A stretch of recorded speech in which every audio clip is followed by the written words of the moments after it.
Comment l'IA peut rendre 30 milliards d'euros aux Français et tuer la corruption? Bonjour. On m'appelle Yann. Je ne suis pas un élu, ni un bureaucrate, mon seul langage, c'est la donnée brute. Aujourd'hui, je vais vous montrer ce que l'œil humain refuse de voir, l'inefficacité d'un système vieux de 2 siècles. Imaginez qu'on retire le gras, qu'on supprime l'opacité, et qu'on redonne le contrôle à ceux qui paient, vous.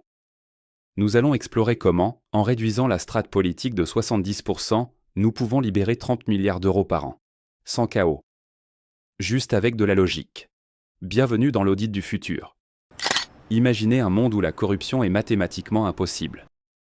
Un monde où chaque centime de vos impôts est tracé, en temps réel, de votre compte bancaire jusqu'à la brique finale d'une école de village. Pour que ce système fonctionne, nous devons accepter de remplacer l'intuition humaine par la rigueur froide du code. Nous devons accepter que 70% de ceux que nous appelons nos représentants deviennent obsolètes.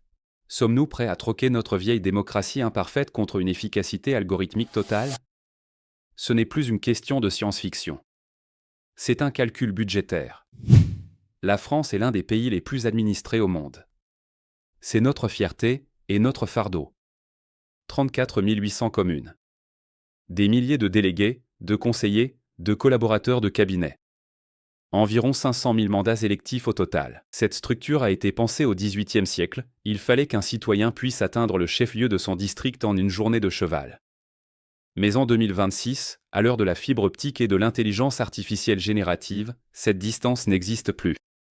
Pourtant, la structure, elle, reste. Elle pèse. Le coût direct des indemnités et des cabinets se chiffre en milliards.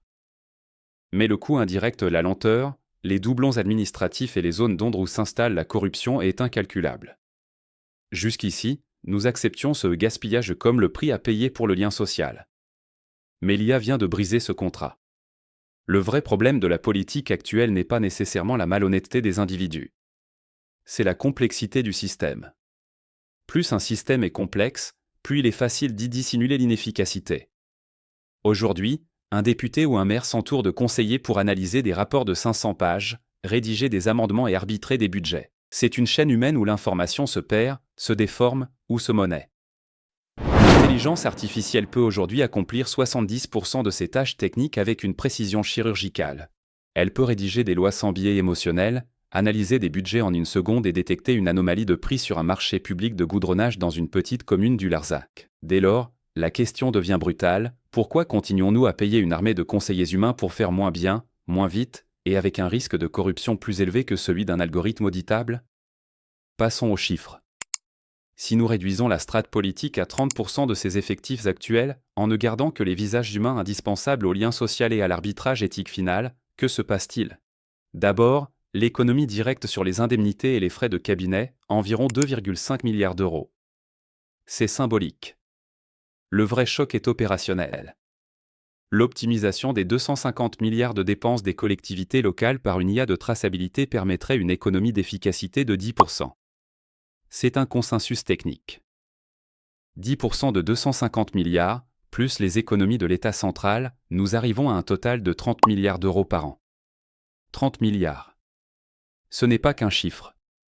C'est le financement intégral de la transition énergétique sans dette supplémentaire. C'est le doublement du budget de l'hôpital public. Ou c'est, tout simplement, le retour de ce pouvoir d'achat directement dans la poche des citoyens. Mais la traçabilité n'est pas qu'une question d'argent. C'est une question de pouvoir. Si l'IA suit chaque euro, l'élu ne peut plus promettre des faveurs. Le clientélisme meurt. La politique cesse d'être une carrière pour devenir un service. Réduire la classe politique de 70%, c'est redonner les 70% restants au peuple. C'est le passage à une démocratie liquide. L'IA analyse, propose des options basées sur des faits réels, et le citoyen vote, directement, depuis son smartphone. C'est la fin du chèque en blanc donné tous les 5 ans. Cependant, ce modèle comporte un risque existentiel. Si nous confions la gestion de la cité à des algorithmes, qui vérifie l'algorithme? Si le code remplace la loi, alors ceux qui écrivent le code deviennent les véritables maîtres de la République.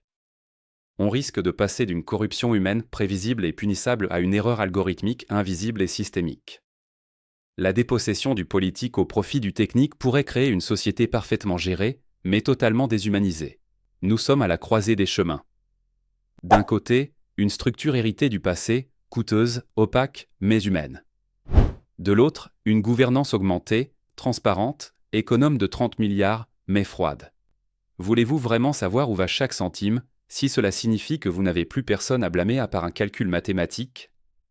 La corruption est un poison, mais elle est aussi la preuve que le système est encore vivant, encore humain. L'IA peut nous rendre notre argent. Elle peut nous rendre notre pouvoir de décision. Mais elle ne pourra jamais nous rendre la responsabilité de nos échecs. Le futur de la France se joue peut-être ici, entre l'urne en bois et la blockchain. À vous de choisir. 30 milliards d'euros. Ce n'est qu'un chiffre, jusqu'à ce qu'on décide de ce qu'on en fait. Car si l'IA peut nettoyer la gestion de l'État, elle peut aussi redéfinir notre contrat social le plus précieux, notre vie. Imaginez un monde où la maladie ne serait plus jamais une double peine. Un monde où l'optimisation algorithmique permettrait à chaque citoyen de se soigner sans jamais sortir sa carte bancaire, intégralement financée par l'intelligence de nos impôts. Une santé totale, gratuite et d'une précision absolue. Est-ce une utopie? C'est ce que nous verrons dans le prochain épisode. En attendant, si vous souhaitez une analyse plus profonde sur la gouvernance algorithmique ou si vous avez un autre thème en tête, faites-le moi savoir en commentaire. Votre avis est le premier pas vers cette nouvelle démocratie. N'oubliez pas de vous abonner, d'activer la cloche pour ne manquer aucune de mes analyses, et de laisser un j'aime si vous pensez qu'il est temps de changer les règles. Je suis Yann. À la prochaine.